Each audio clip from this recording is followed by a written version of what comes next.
The Dark Scrolls. There are ancient stone walls that have witnessed centuries of silent, buried lives. In that place, the morning wind drifts through iron-grated windows, carrying the briny scent of the Bosphorus Strait. But inside, the air is heavier than any ocean. People called it Topkapi, the heart of Ottoman power, an empire whose shadow once stretched across 3 continents. And within it, hidden like a secret vein, lay a labyrinth, the Imperial Harem. The Ottoman Harem was not a home.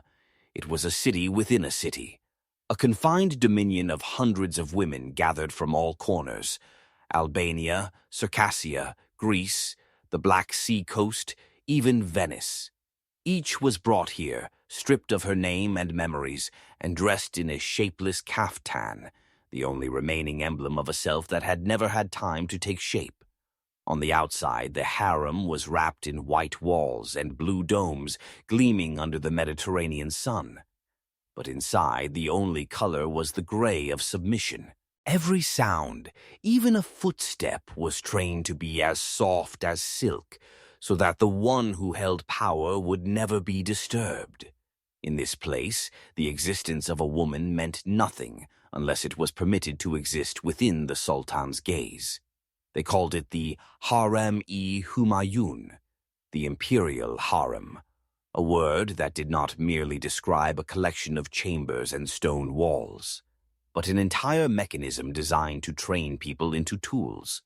Along the dim corridors, people still whispered about the first night the little girls arrived, when they had not yet understood why they had been severed from their families, from their native tongues, from the sound of their own voices. Those children were led along a long portico where eunuchs stood waiting. They carried thick ledgers recording new names, estimated ages, skin color, place of origin.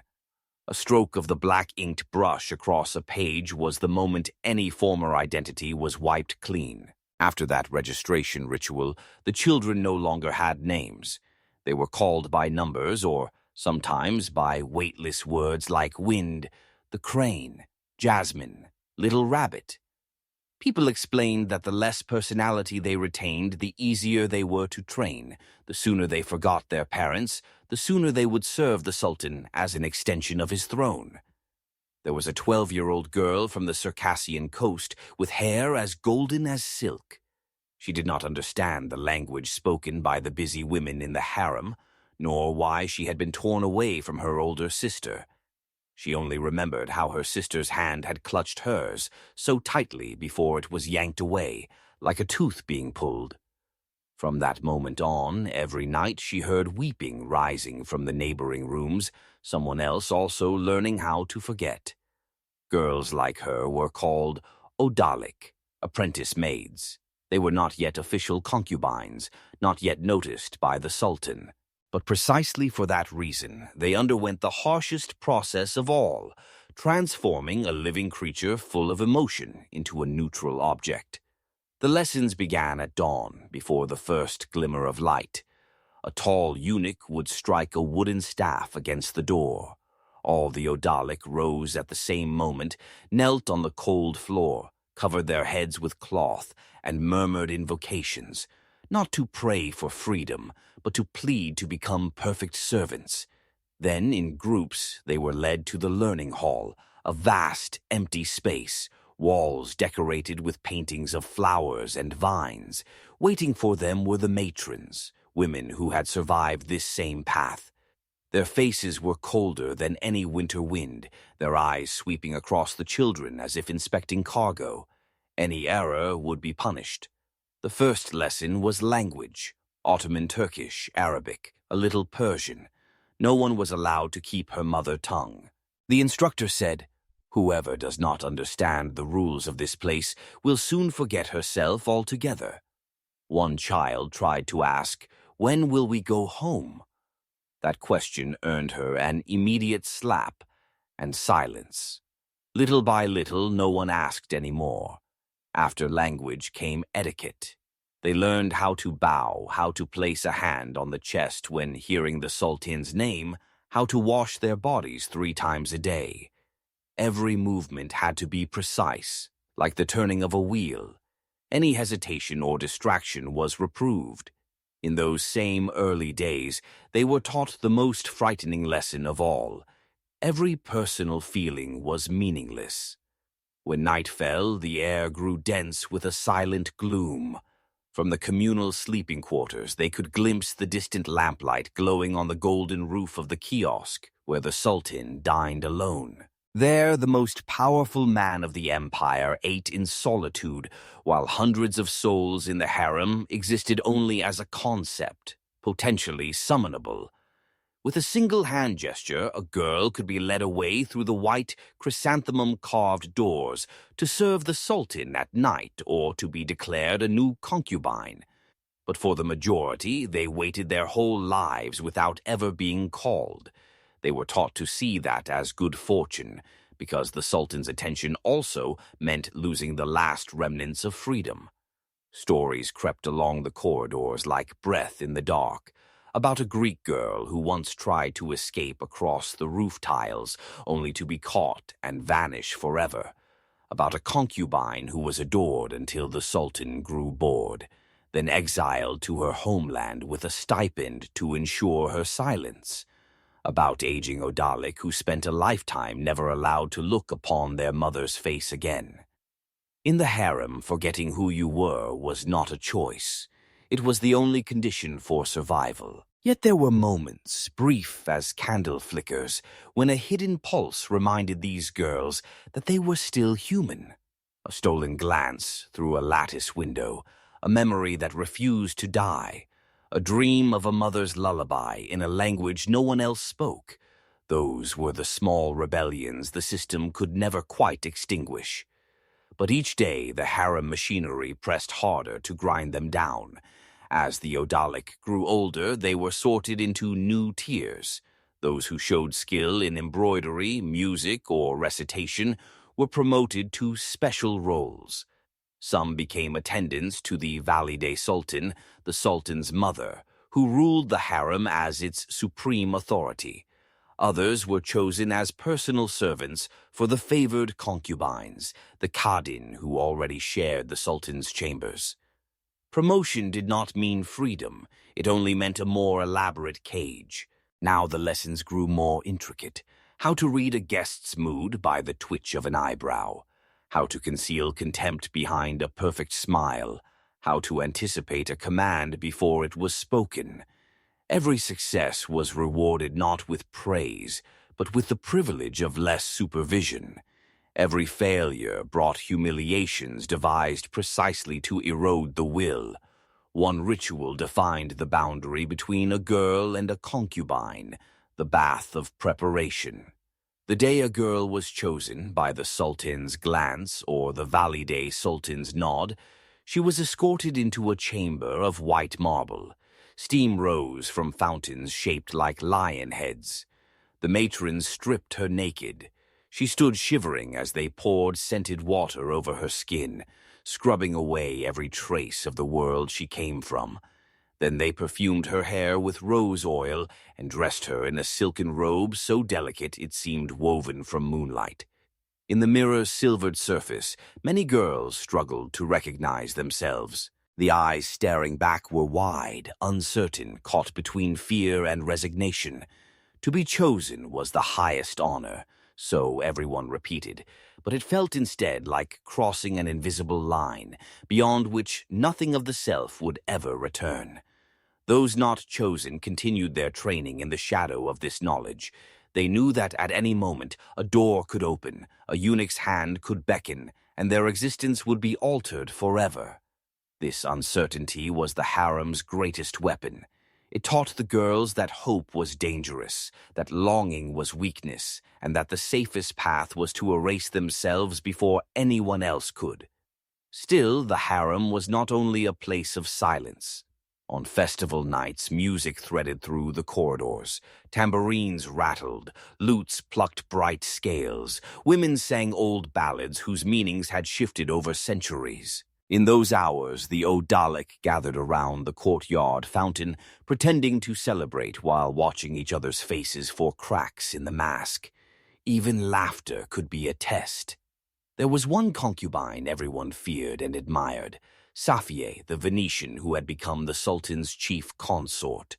Legend whispered that she had once been a merchant's daughter, stolen by corsairs on the Adriatic Sea. They said she never cried when she arrived in Topkapi, never spoke of her family. Instead, she studied every rule, every custom, until she mastered them all.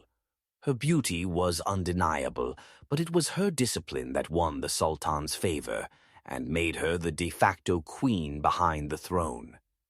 Safiye walked the galleries with her head high, trailing a perfume of amber and power. To the Odalic, she was a promise and a threat, proof that even a girl who had been a nameless captive could rise to shape the empire's destiny. Yet no one knew what that triumph had cost her. Some nights a maid swore she heard Safiye pacing her chambers until dawn, whispering names no one else could understand. Outside the harem walls, wars raged and treaties shifted. New provinces were conquered, old enemies sued for peace. But none of that mattered here. Within these walls, the only geography that existed was the distance between the communal dormitories and the Sultan's private pavilion, a few hundred paces that could take a lifetime to cross. The eunuchs were the eternal sentinels. They moved in absolute silence, their faces impassive, their eyes missing nothing.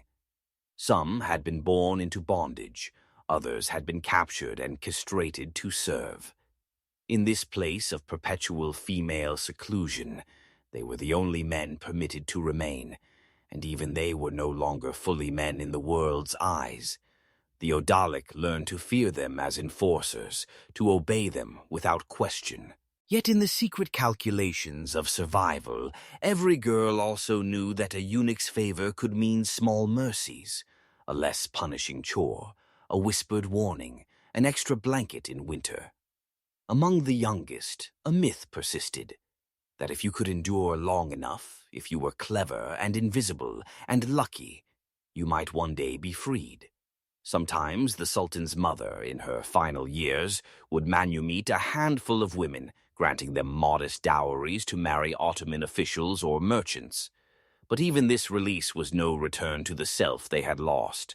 They went into the world as strangers to everything, strangers even to themselves. And so, night after night, the girls lay in their narrow beds, the candlelight guttering low, and tried to remember the outlines of who they had once been.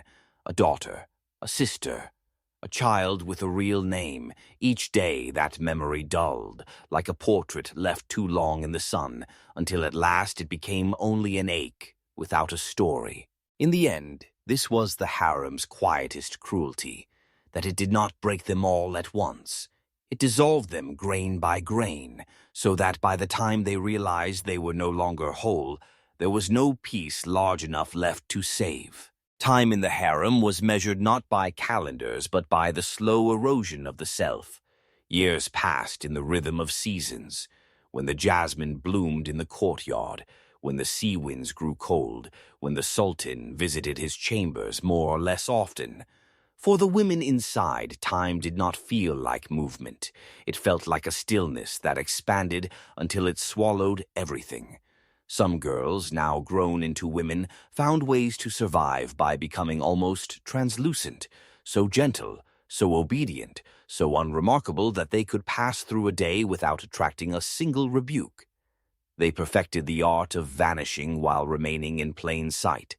A lowered gaze, a measured voice, a body held in constant readiness to serve. In this way, they preserved the smallest scraps of peace. Others clung to any fragment of identity that had not been washed away. A lullaby hummed under their breath when no one could hear, a scrap of embroidery stitched with symbols no one else recognized, a single word in a forbidden language whispered into the darkness. These were the quiet rebellions, the proof that the heart, even starved and confined, would not die without resistance. But there were also those who could not adapt. The women whose eyes slowly emptied of all light, who moved as if their limbs no longer belonged to them. Sometimes they were quietly sent away, married off to a remote official, or returned to the province from which they had been stolen, though by then it hardly mattered. Wherever they went, the world had become a stranger's house. It was said that the harem gave the empire its continuity, that without these women there would be no heirs, no alliances sealed in silk and secrecy. They were called ornaments of the palace, flowers of the dynasty. Such words were meant to sound beautiful, but in truth, they were only polite disguises for the reality that the harem existed to turn human lives into instruments. Sometimes, in the quietest hours before dawn, the old eunuchs would pace the corridors carrying their lanterns.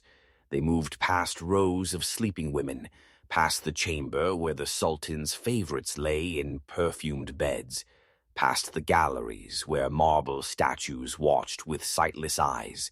And in those moments, even the eunuchs must have felt the weight of all that silent sorrow, the unspoken grief of hundreds of women who would never again be called by their true names.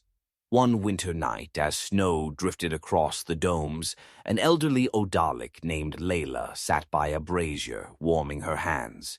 She had come to the harem as a child, so young she no longer knew which country had been her home. She had lived through the reign of 2 sultans. She had seen the powerful fall and the forgotten rise. She had learned to expect nothing. That night a new girl arrived, trembling, bewildered, clutching the hem of her coarse robe. She reminded Layla of herself decades earlier, a small, frightened creature who still believed that someone would come to take her back. For a moment, Layla felt an ache so deep it nearly stole her breath. She wanted to reach out, to say something kind, but kindness was another language she had forgotten. All she could offer was the faintest nod, a gesture that meant, "I see you.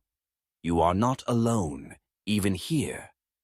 When dawn came, the Odalic rose as one to begin another day of training. The new girl was led away to have her hair washed and her name erased. The brazier burned low, filling the air with the bitter scent of ashes, and so the machine continued, collecting lives, polishing them until they gleamed, then discarding them when their shine had dulled. Each woman was a small story swallowed by a larger, merciless one. If you had walked the corridors then, you might have seen faces that seemed serene, eyes lowered in perfect composure. But if you had looked closer, you would have glimpsed something else, a hidden sorrow so old and deep it had become part of the walls themselves. These were the girls who were trained to forget they were human. Yet, in the end, no system, no empire, no power could ever fully succeed. In the quiet spaces between duties and rituals, in the smallest creases of memory, the truth remained. They had been daughters once. They had laughed and run and sung. They had loved and been loved. Nothing could ever fully erase that. Thanks for watching. Subscribe for more.